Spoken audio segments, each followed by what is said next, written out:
what is pluralism in the media? Is it ownership pluralism?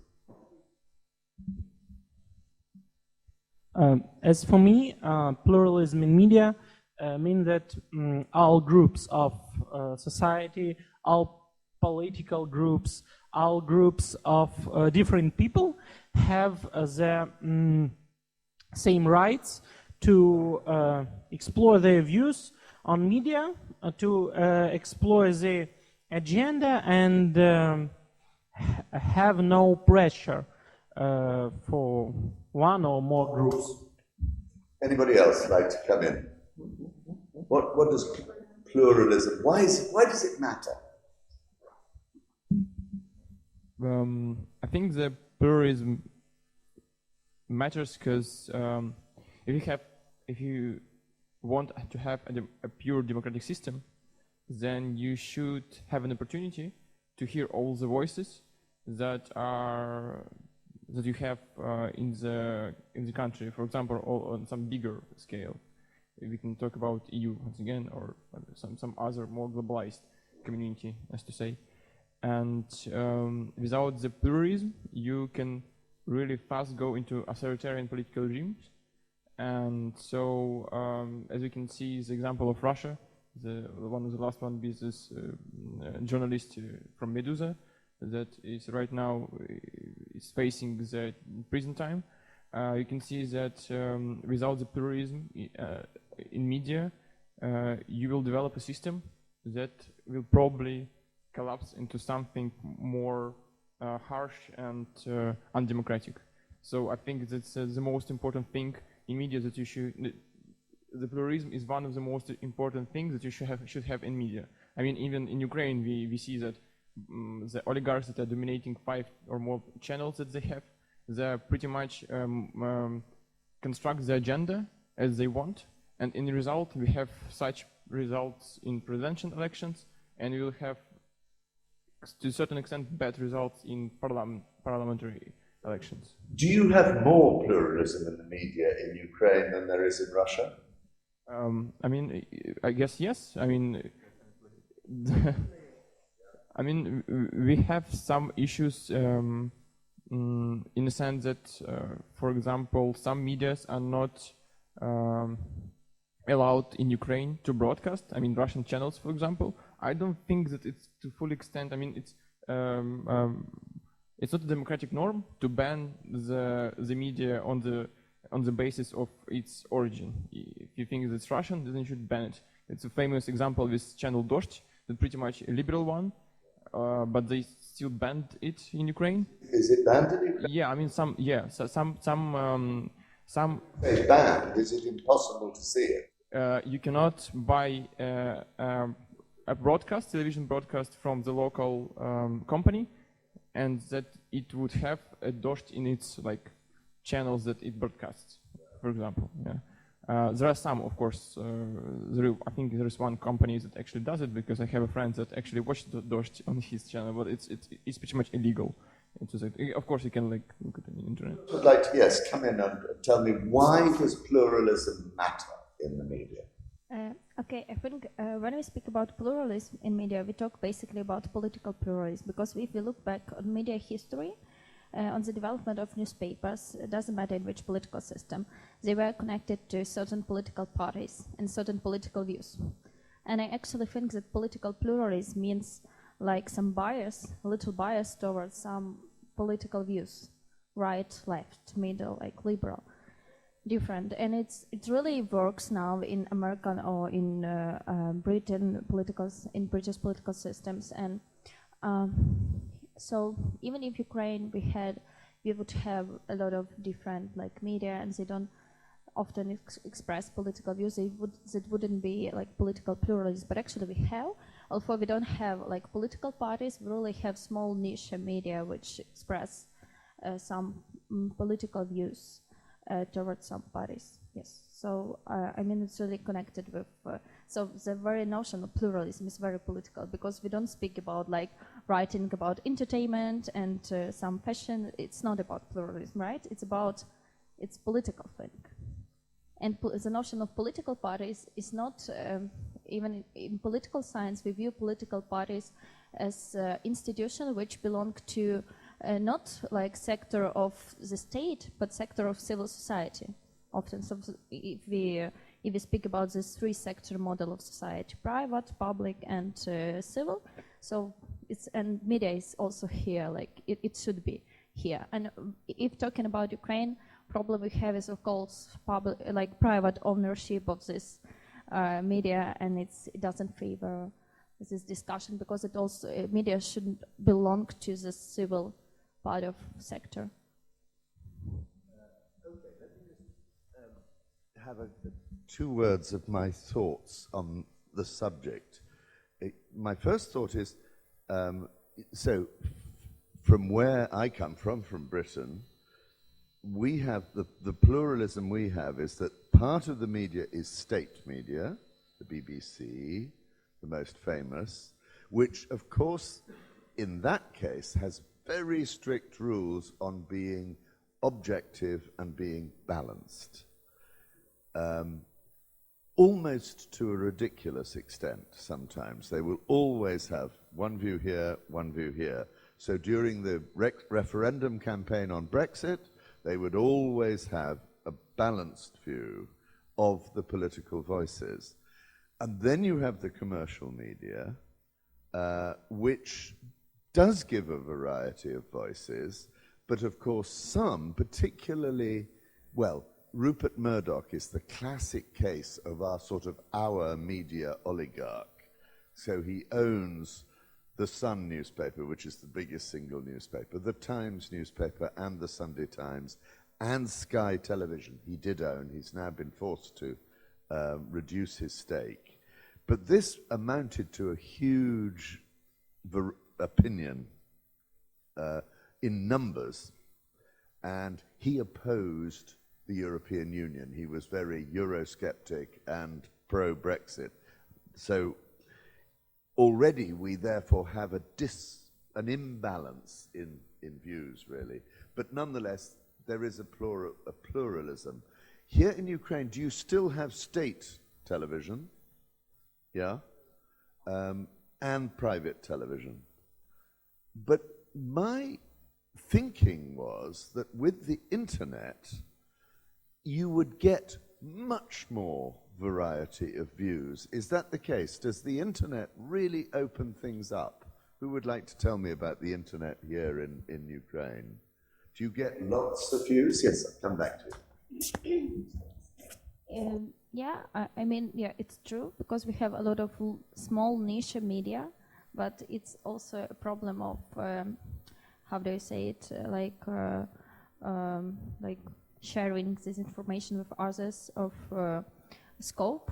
Like this niche media have really small audiences, so this is a problem because most people still watch TV, and it was funny. Have you got the equivalent of Medusa here in Ukraine, or can you just download Medusa here?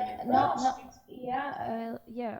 Many people read Medusa and watch Medusa, and we have also small niche media like this in Ukraine, maybe not so popular. We have a lot of cultural media connected with culture, with books, media, especially for book readers, and everyone knows about them. So who loves this topic? We have left media. We have.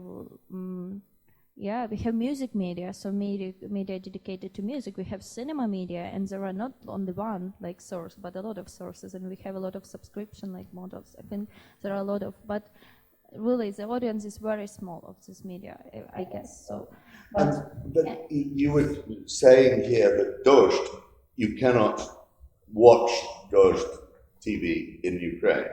Only through internet. Oh, you can watch it through the internet. That's what I was going to ask. Yes. So you can live stream it or download it. And do people do that? Just go to the website. Why should we watch those? I have no idea. No, but we have an opportunity, but Yeah. You say. Yeah. I want to add that we have different kind of media in internet, but the oligarchs, they understood that this is a power, and now bought a lot of channels mostly viewed in internet. And also they bought some bloggers and leaders of opinions, I think, because there are no evidence. So they are. Yes, you can say that there are a pluralism of views in media, but now you should choose the right media. I don't know, because there are a lot of propaganda in media of different things. So what do you mean by rights? Yeah, not belongs to oligarchs, not belongs to to big business. I don't know that, because they are manipulating with facts. For example, Anatoly Sharif is manipulating these facts. So yeah. You know the whole. I'll come to you in a sec. Actually, you go first. Oh, okay. Yes, okay. My point was about also Ulrice's statement about the covering, because I was analyzing and I was a witness what had happened when Dost was banned from the Russian TV paid channels. So you could just watch it, just watching your TV. And for example, what I have seen, it was my relatives that I was observing. So when Dosh was was free, you could watch it. They have some critical opinions. When Dosh was banned and Dosh was shifted to the internet audience, so the critical degree just dropped down. It is a great point of the coverage that in internet you have not such audience that you have on TV. Yes. Yes, yes, and also about internet. That yes, as Sergey was saying about oligarchs, when with high spreading of internet, for example, a democratically oriented part of Russia was just have some hope that in internet you could get free information, free of propaganda, but people with state money, they just they started writing for internet media, so they just moved to internet, and so you also should pick very seriously information you're reading. Yes, and for example, Medusa, that is not it's working for Russia, but it's working in Latvia, or so it's not in Latvia, so it's not it's living in Russia, so it's like crazy thing. I just missed. Okay, so yeah. I just wanted to add a quick sentence. Also, not Orisa mentioned in your question. I mean that if internet made it more accessible, I would actually try to disagree with this, because in the end, I mean, we have more sources, but we also have in newspapers more sources niched where people could have access. But internet, the website, they also create more polarization, because still the big channels could control it. But now you also read sometimes fake news or manipulated news, but then you also have 100 people agreeing with it. So I'd say that it rather, you have a bigger source of choice, but with this choice there is also a lot of spam and a lot of like informational trash. And in a way, then that created these communities built around certain portals, which where there are a lot of people who, I mean, there are also trolls, that's one part, but even people amplify their opinions because they comment and they see that so many people have the same idea, that I would say I'm not so sure that it actually democratized the media space, but it rather contributed to more polarization between among it. What I call the blogification of the media, perhaps, that the internet has given an enormous opportunity for opinions without facts. And what we need is much more fact before we get to the opinions, so that people can make their own view.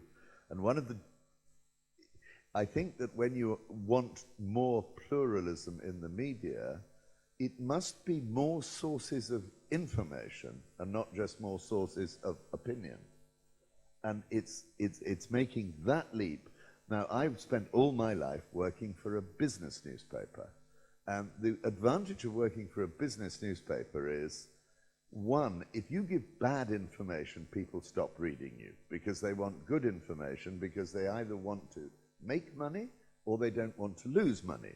And if you give them rubbish information, they will quickly discover that you're not worth reading. So it's a very good discipline, a business newspaper. And one of the questions, and I'll come to you straight away, Christina, but one of the interesting things about is Ivan Golunov was the journalist. The 3 newspapers that came out and said, "We are Ivan Golunov," were all 3 the business newspapers, which was a good example that there is a discipline there. And when I went for my first job on my newspaper, my editor said 3 things to me. He said, 2 things to me. He said, 1, the Financial Times is always right, so the word you use. So God help you if you are ever wrong. And second, get your hair cut.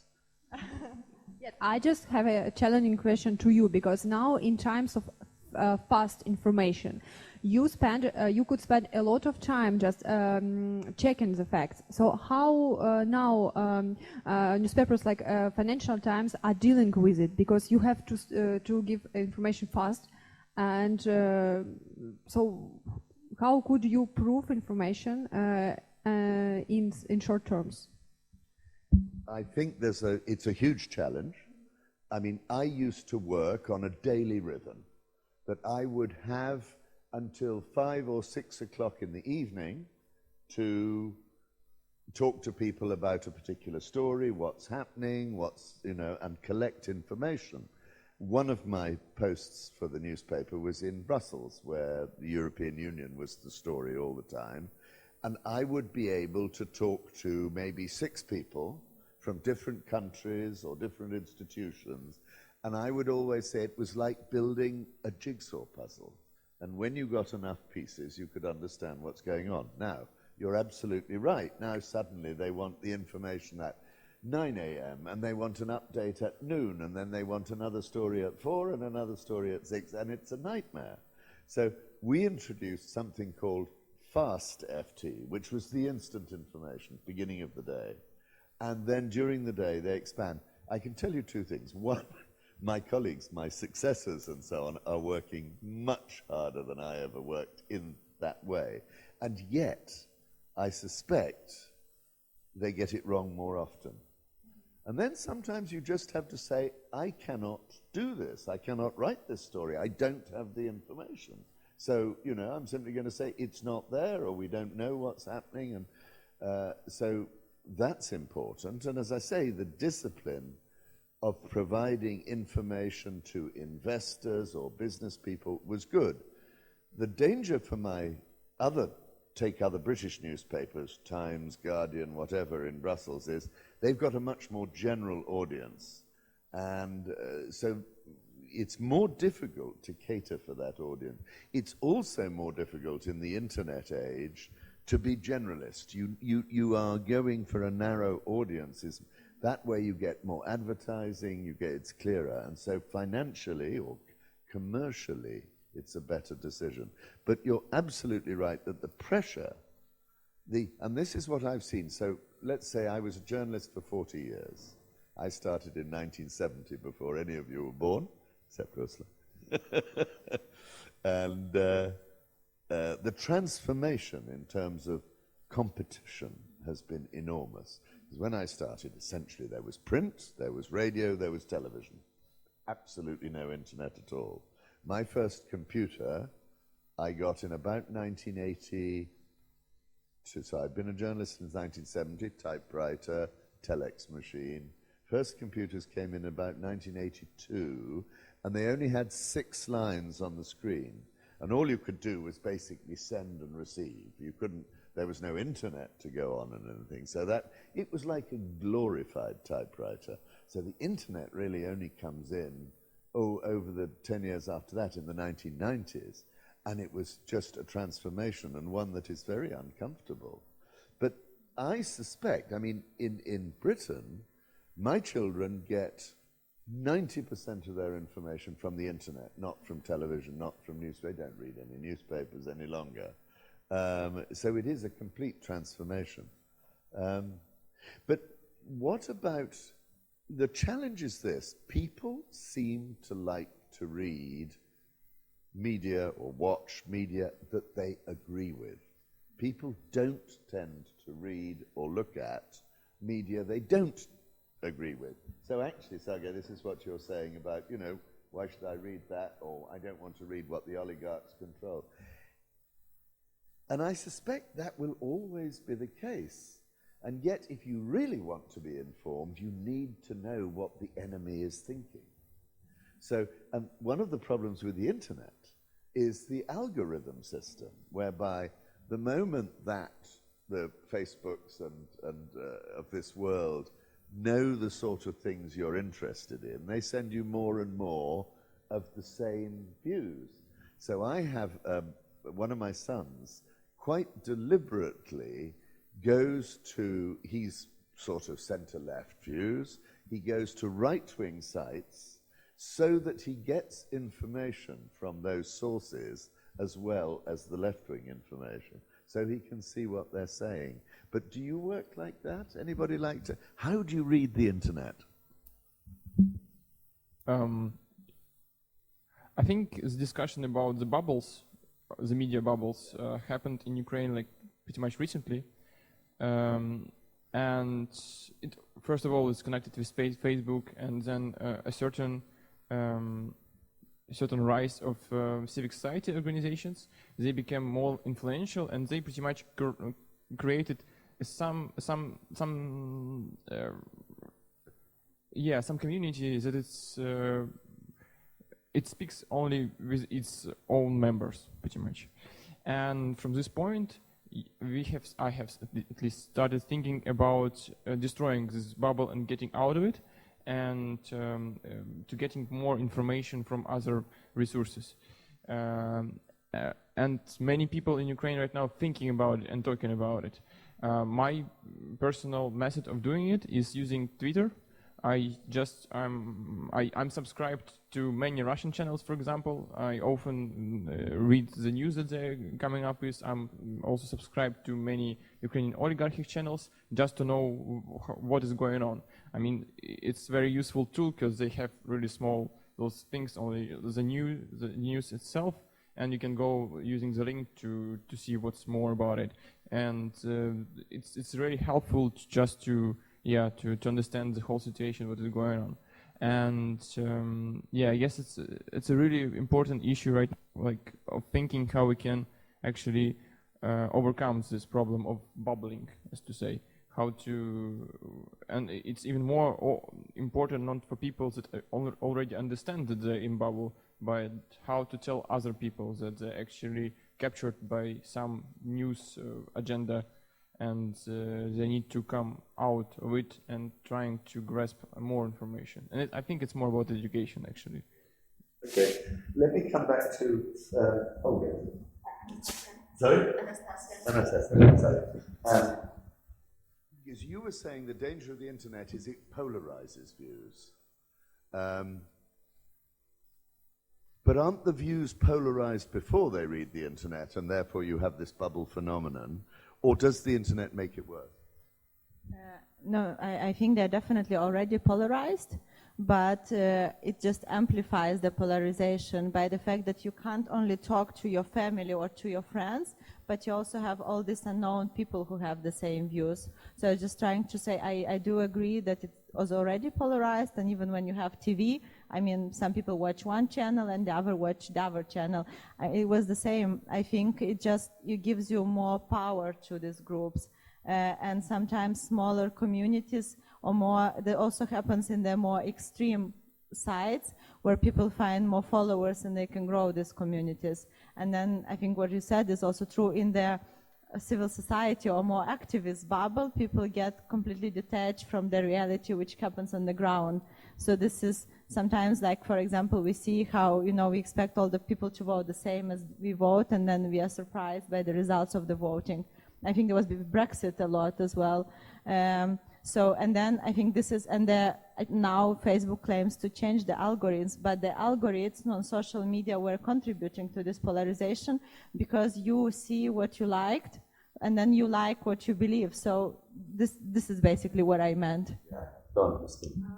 Yes, but I have a question to you. What isn't it a problem of information sources at all? Because, for example, when you have different newspapers, for example, in Britain or in France, they're right wing or left wing. So, and for example, all your life you're reading, for example, Times.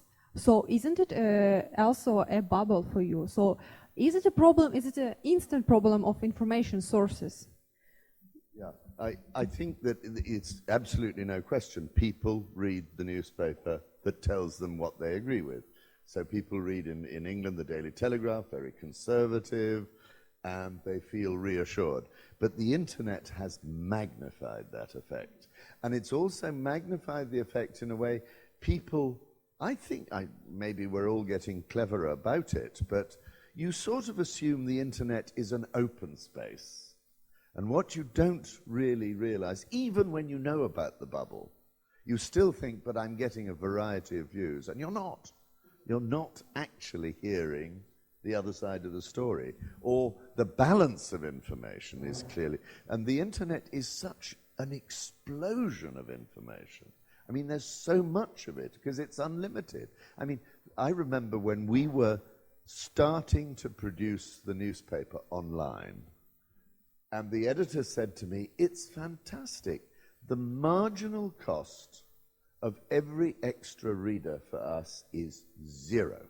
It costs us nothing to win new readers. Whereas a print newspaper, we had to physically print it, distribute it, and so on.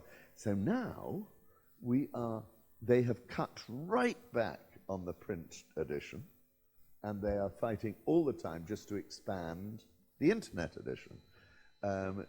Which makes commercial sense because it costs us zero to win new readers.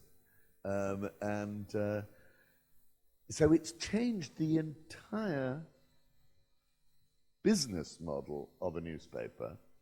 And I find that, for me, I'm a conservative old reader of a newspaper. I like to read a newspaper at breakfast. I don't want to look at my telephone. I want to read. And in the old days, now, again, I was not reading a newspaper which was overtly political. The Financial Times believes in free markets, and it's fundamentally sort of socially liberal and economically liberal. But it's not hardline left or hardline right. But I would think that every morning, in one newspaper of 20 pages or 30 pages, I would be given all the information I needed. Now, on the internet, you have to go here, there, and everywhere. Twitter is one very interesting source. Do you all use Twitter? No, who doesn't? Too much time wasting, or why?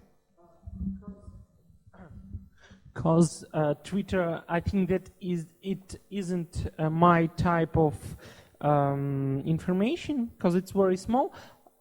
I'd like Facebook because there are more interesting conflicts in that, more than Twitter, if we say about Ukraine. And also, I don't like polarization. He wants conflict. Polarization is one of the main results of becoming system more plural, because people. Valeria, you have a question: how to make people angry?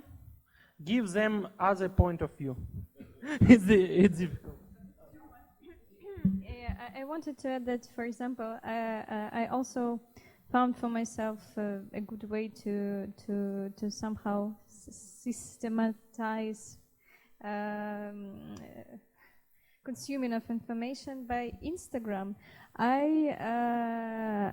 I subscribe to The Economist, to The Guardian, to Financial Times, to all world news in Instagram, and the type of information is not as small as in Twitter, and it is not as long as we have from the site, for example, or through this subscription.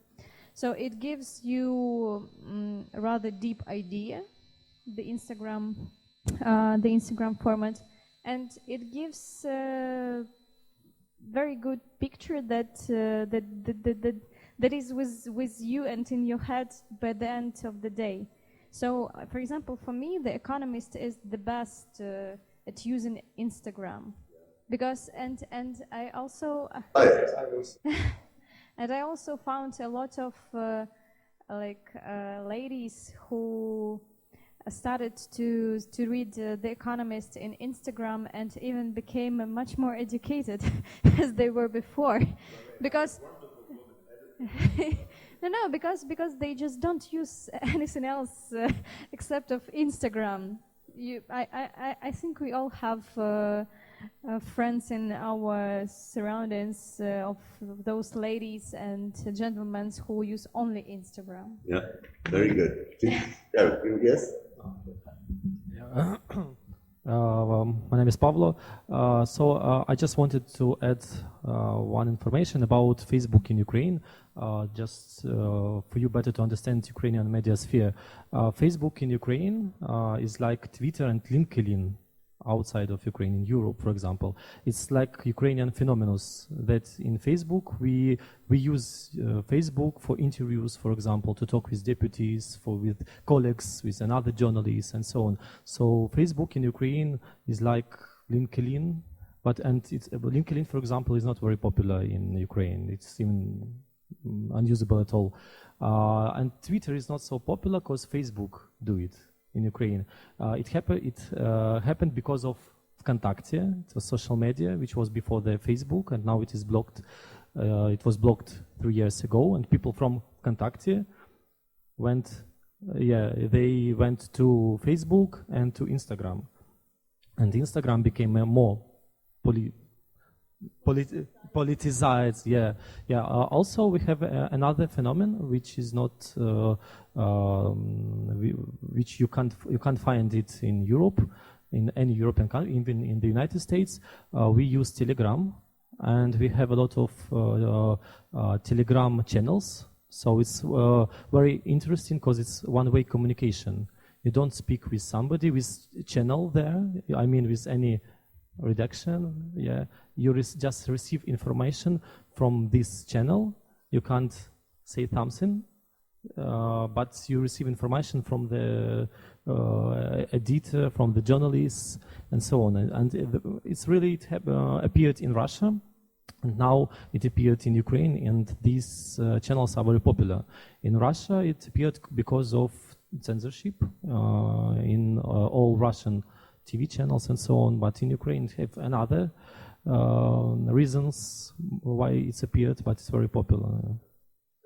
Just a thought on the Russian thing. My impression is that in a way the cleverness of the sort of Putin information machine is that he has filled up television with entertainment. And there's no room left for any politics. He just sort of pushed it out, and there's just rubbish.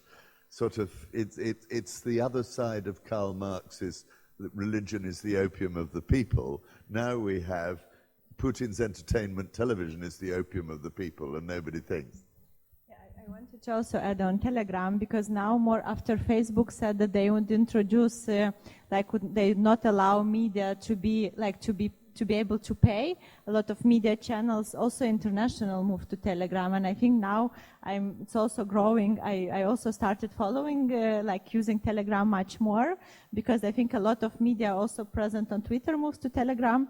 And Is it exclusively Ukrainian, Telegram? No, it's and Telegram is much more private because WhatsApp, Facebook, and Instagram, they have the same owner, but then Telegram is separate, and then they really develop because many people move there, and you can follow news channels, but you can also have groups, and I think it's really growing much faster.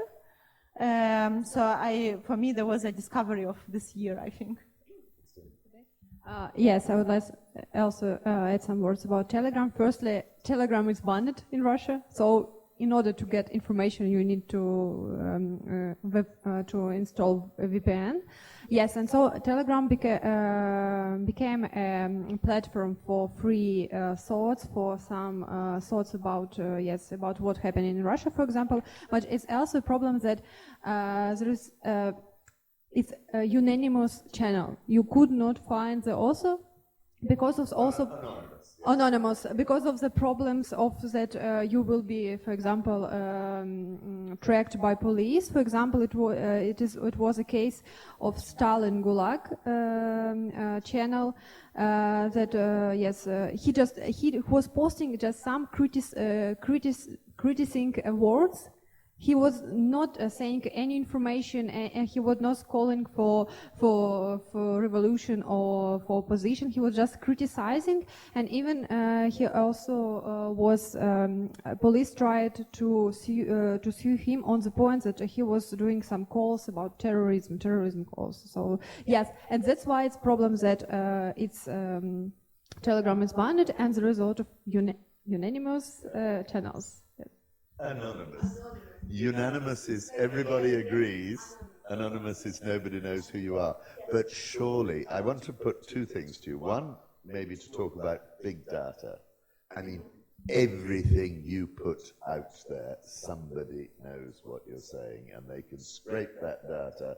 And the amount of information, and this is one of the terrifying things about the internet, we have no secrets any longer. But the second thing, and in a way perhaps more relevant to our discussion, is fake news.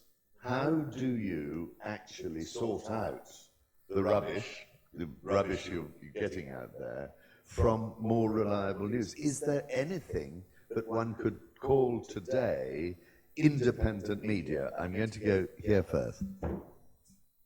Yeah, first I want to add to previous discussion. So we started with a question how to cope with these filter bubbles we have, and we started to talk about different social media we use to solve this problem. So my alternative is a bit different. I think I use like email, subscription with email, and I think it's the best way to receive this information. Why? Because what I don't like in social media, they are privately owned, and as you said about this big data, and their main goal is profit, right? And they motivate privately oriented topics, and they motivate us to post private, like things about our family stuff, pets, kids, and everything like that. And it really distorts the very idea of public space. And I don't like when I see in the one newsfeed, I see like private topics, for example, some pets, some cats, and some politically engaged topic. For me, it's really like kind of mess. And I think that this very phenomenal filter bubbles came up from social media, right? So it's really,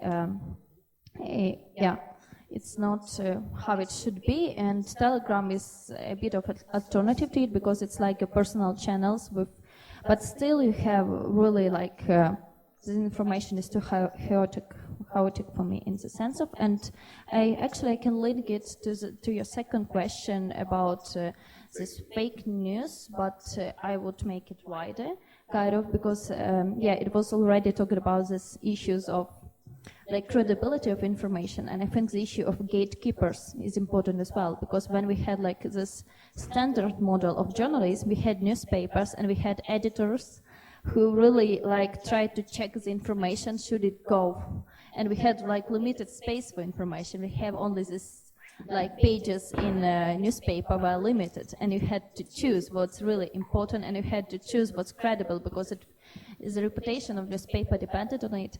And on the internet you can like put a lot of information, and I think the question of gatekeepers is really important. Like it's very important, because talking about one more thing about this newsfeed, we also have like opinions which are like very raw opinions. So it's opinion of person who doesn't know context, and at the same time, like down to it, we have opinion which is really quite worked on, which has a lot of different information behind, and it's really the problem. And I think this massive newsfeed is really, it's very profitable in the sense that it catches attention, and it really allows to collect data, to make people engaged, to like motivate this economy of attention, but it's not good for public discussion and public sphere.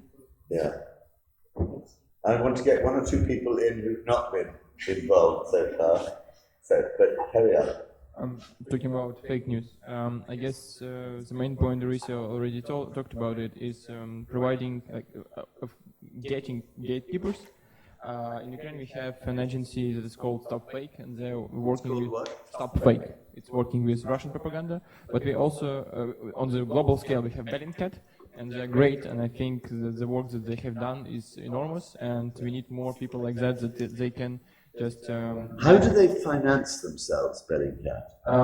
It's a hard story. Because investigative journalism costs a lot of money. Yeah, for some time they had 2 jobs, and then later on they got a grant from some organization, as I remember. Yeah, and then later on, as they became more popular, one of their journalists, that was from Netherlands, he started to work in New York Times, and I think he's still a part of the team. But yeah, so they became more famous and went on their career. At least he did.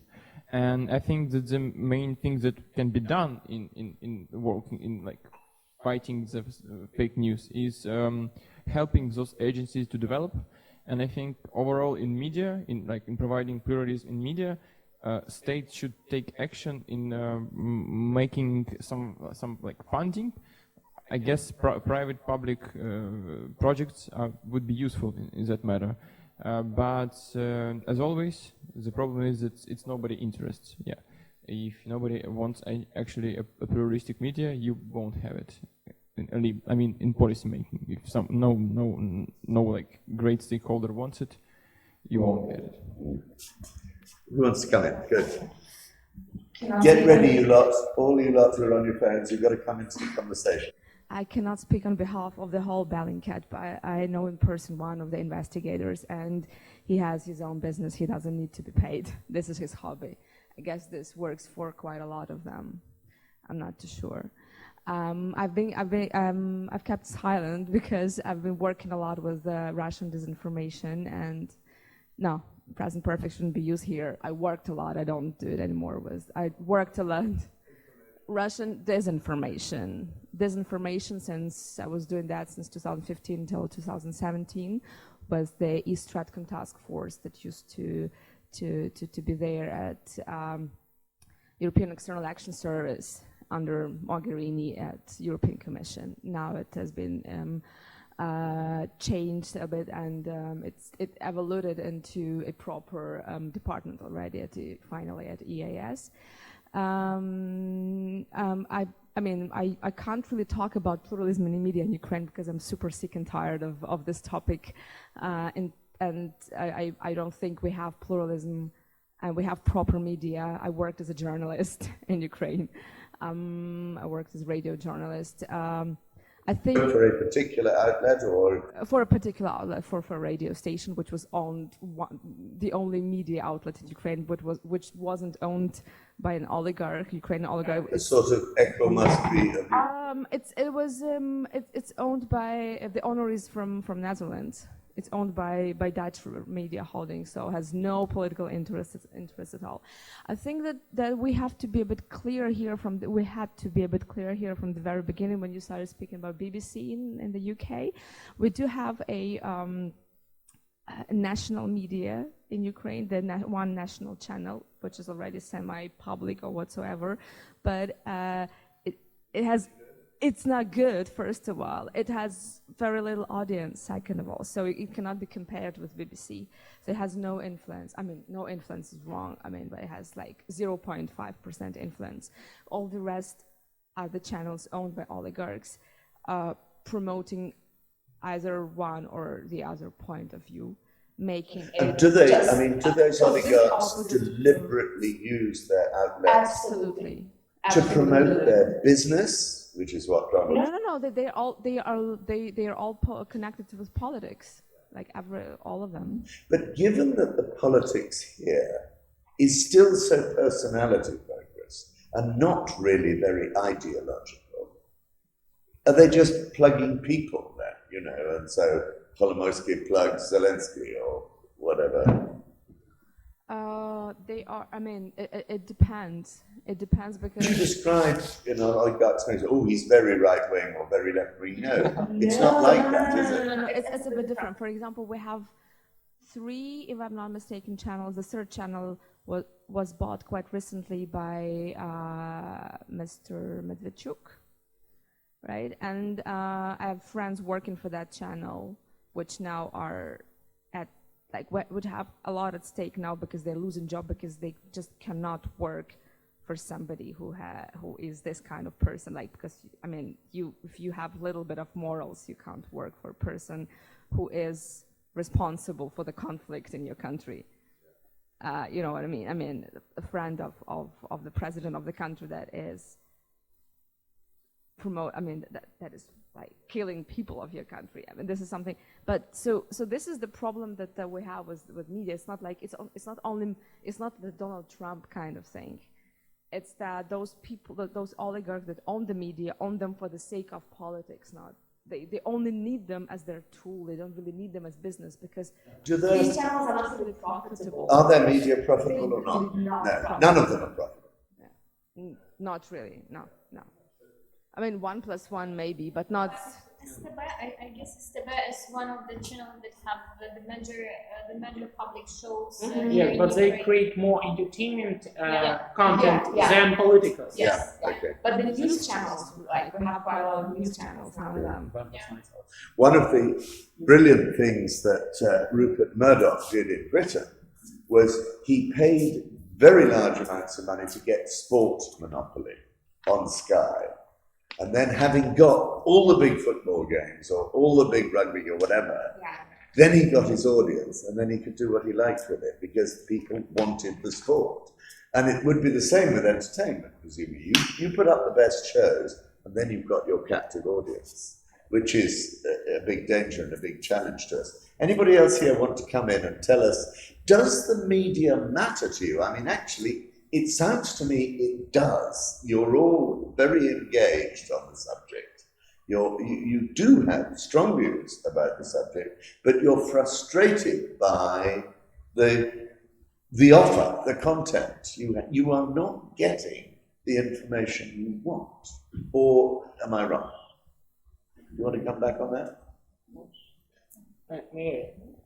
It's for me, media really matters. Especially in sphere when you have not real contacts with people who work in this sphere. Because, for example, in your professional questions, you have more information about situation from Facebook, from some kind of maybe mostly it's from closed information. You use media even if you have not a real chance to have deal with people who know how it's really.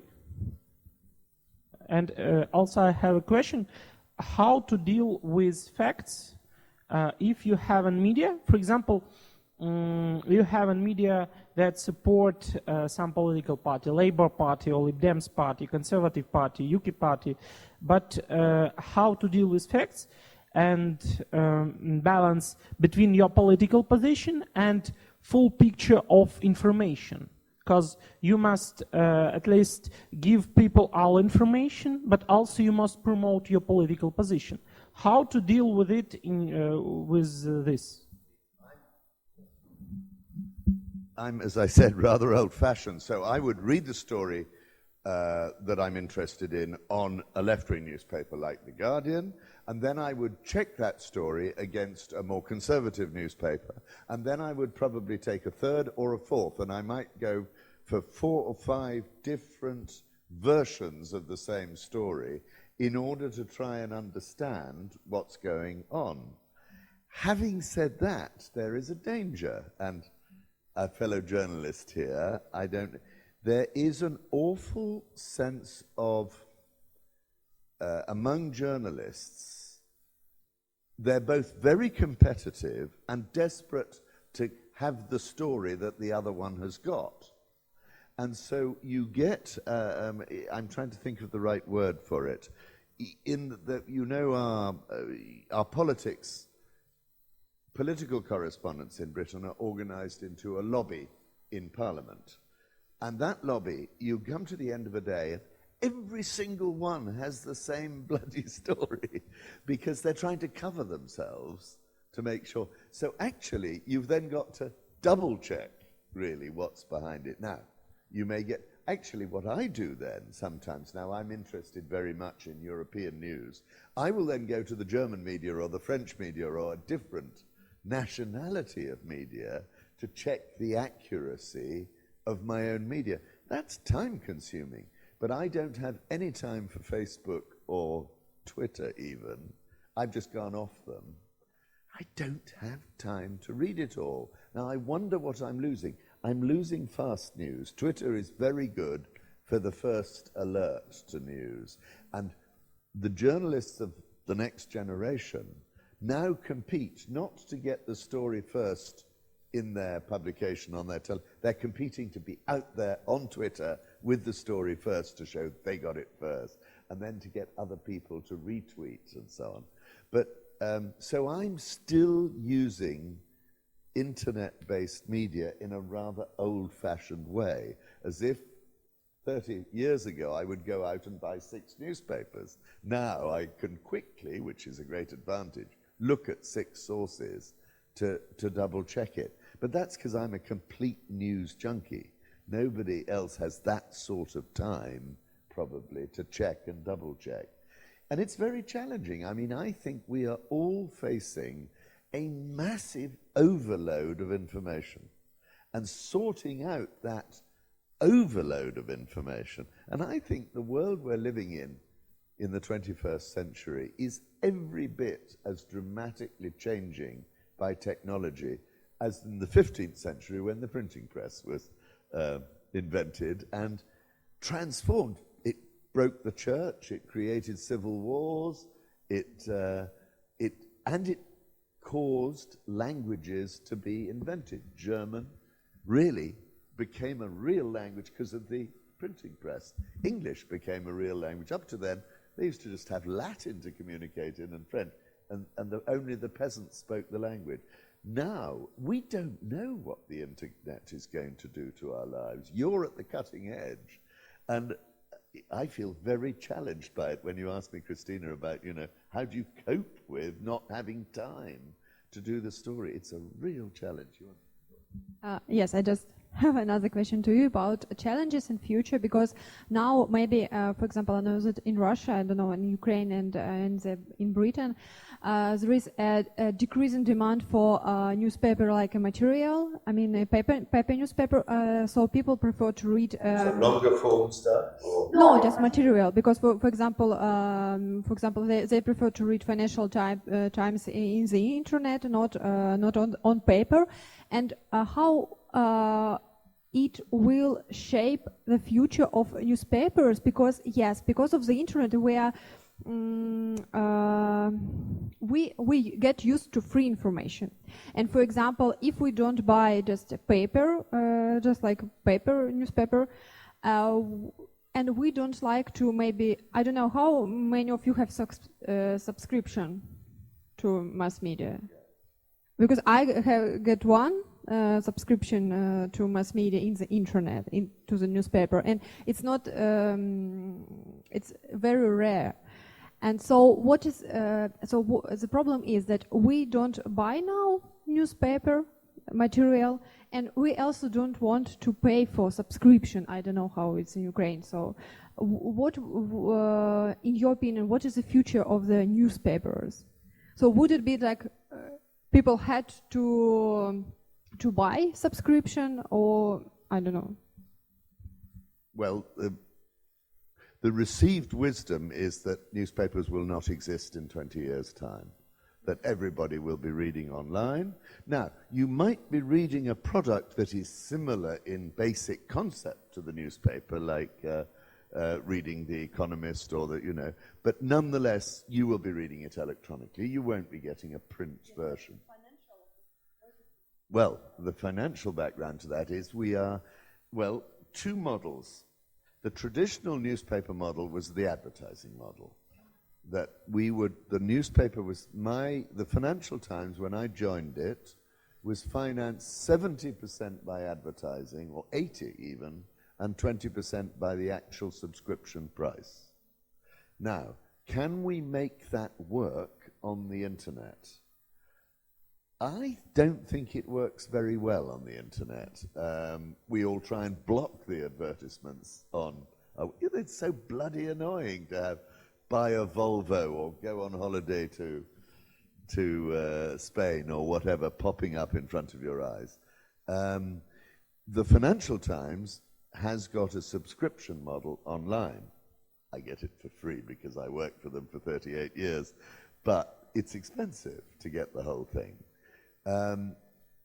It's working for the Financial Times precisely because it's a niche newspaper. It's basically catering to a very well-defined audience. But if you're a generalist newspaper, the Daily Mail is an interesting example in Britain. I don't know if any of you know the website Daily Mail Online or Mail Online. It's, I think, one of the largest media websites in the world, and it's a brilliant formula. Why? Because they have lots of stupid stories about cuddly animals, and everybody looks at it, and then they provide, I mean, I hate the opinions of the Daily Mail. They're anti-immigrant, they're right-wing, they're anti-Europe, they're ghastly. But they've got a very clever commercial formula of maximizing the readership and then using adverts to get to them. FT's gone down the subscription route, and we now have 1 million readers online paying subscriptions. And I think the idea of the free internet is probably going out of date. If you want good information, if you want entertainment, you'll get ads, and that's fine. I think that's the way we're going, but I think things are moving so fast, I mean, that we don't know. The technology is constantly ahead of us, and it's ahead of not just the media, but it's ahead of politicians and government and everything. We saw yesterday Kiev City Council trying to say how we engage online with the media. But, I mean, it just all looked terribly old-fashioned to me. And it's a very challenging thing, too, because also we have this expectation of much more interaction, that you get lots of opinions coming back to you about. The trouble is that space is taken over by people with very strong views, and it tends to instantly, as you would say, to polarize people. In the old days on a newspaper, we got letters to the editor, and instantly all the ones that were crazy went on the spike. You just ignored them, and you had a nice, the gatekeeper chose very carefully. It's much more difficult to do on the internet, and I'm not sure. And people will scream, and they'll say, the whole point of the internet is to be open and free and without censorship. But in fact, what's happened is it's open and free and full of crap.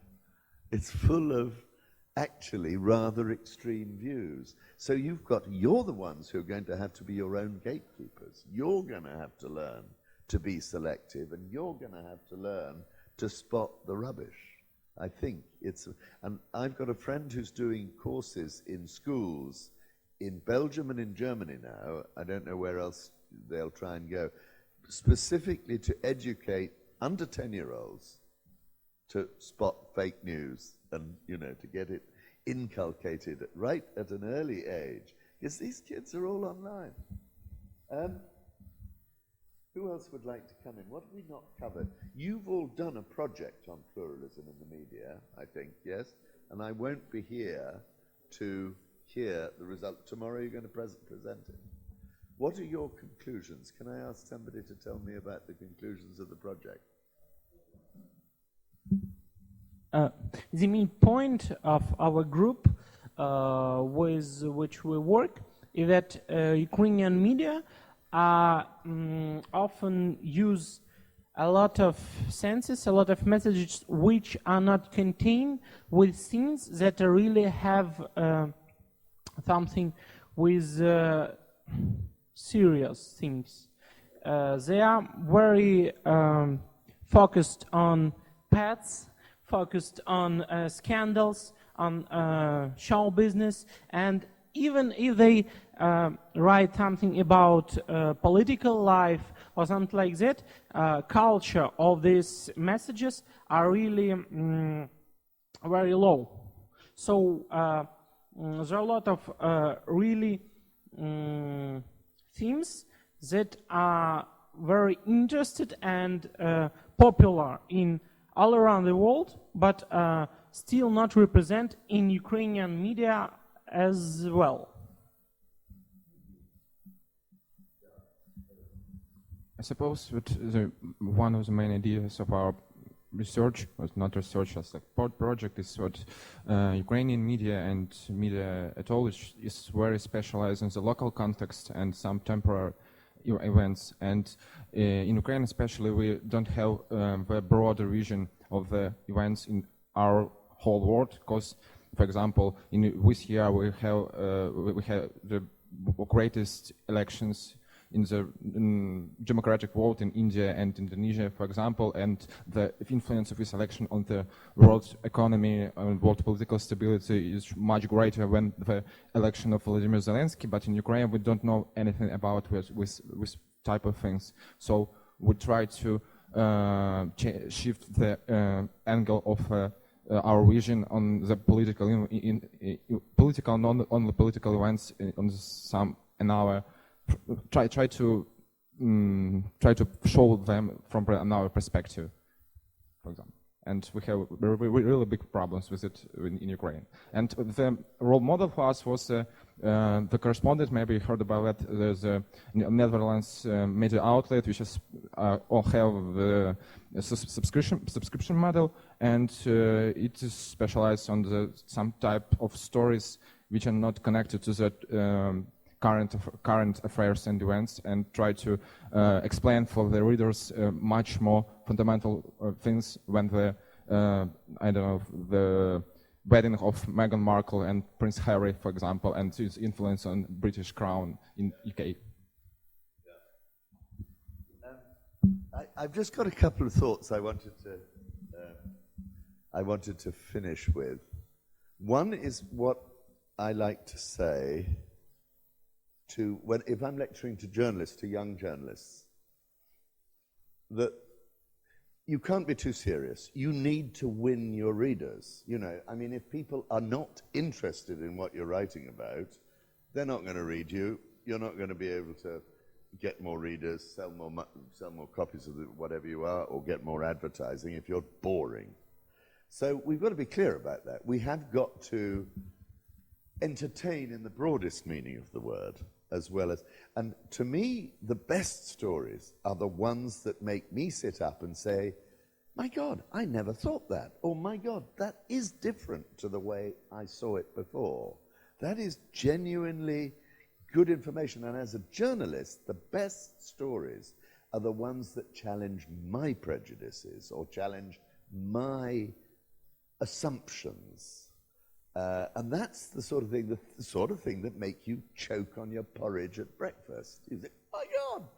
Or so you've got to surprise, you've got to inform, but you mustn't be too worthy. And so that's sort of one message. The best stories are the ones that challenge our prejudices, and to me, the worst stories are the ones that confirm our prejudices. The second thing I want to say was 15 years ago, I think it must have been about 2004, I was lecturing to a bunch of young journalists in Tyumen. I go to a thing called the Moscow School, then of Political Studies, and now it's called the Moscow School of Civic Education, and it's been declared a foreign agent by Mr. Putin and his friends. But I went out to Tyumen and I was talking to these young students, and I was passionately describing what it was to me to be an objective journalist, to search for the truth, to hold government to account, to try and just find out why is this happening? I don't believe in conspiracies. I believe in cock-ups most of the time. Governments get things wrong, but we need to expose their incompetence as much as we need to expose their evil things. So I made this long spiel, and at the end of it, two young journalism students came up and said, we want to be journalists like you are. So I said, okay. 2004, I said, what are you going to do about it? And they said, we're going to go to Ukraine. Now, I wonder if today, it was just after the Orange Revolution, it was just after that, and they saw Ukraine as a beacon of openness. Now, it's been much more bumpy, clearly, and up and down. But I wanted to say that was 15 years ago, something that two young Russian journalists wanted to do. I want to go and work in Ukraine, another one said I want to go to St. Petersburg, but that was already. Anyway, any other last questions to me? Because you've got me here for 5 minutes, and then, mind, I will be around till tomorrow. Yes. Thank you. I have a general question related to the topic of our conversation. And for you, as a person from out of Ukraine, how do you see our, so to speak, media market? Do you see it like a plural one, or maybe we have some problems in Ukraine with that? Thank you. You have told me more than I knew already, so I don't know your media market very well. But I recognize what you know. There's an awful lot of oligarch control out there, and quite how are they pulling the strings. There is a very limited space for independent media, and that and the state media is pretty useless. More pluralism is always, I think, a very good thing, because it means more competition, it means more information, but it needs financing. And therefore, how do you finance? The model, we're still trying to work out. What is the model that works? And everybody's coming up with new ideas all the time. There's a very interesting project just been launched in London by a former colleague of mine who then went to the Times and then to the BBC, and he's launched something called Tortoise. I don't know if you've heard about it at all. It's slow news, long form slow news, not short news, not Twitter, the opposite. Sort of 5,000 words of really thoughtful stuff. And what they're trying to do is bring in a readership who they pay a subscription, and they attend meetings every week to say, this is what we want to hear about. And then they've got a relatively limited number of journalists at the moment, but they'll say, right, that's going to be next week's big story or tomorrow's big story. It'll be a very interesting project, but I fear that they got finance at the beginning from one or two people, big rich people who thought, this is worth financing. Next year, the year after, it will depend on getting people to read it. How many of us have time to read 5,000 words every day of thoughtful stuff?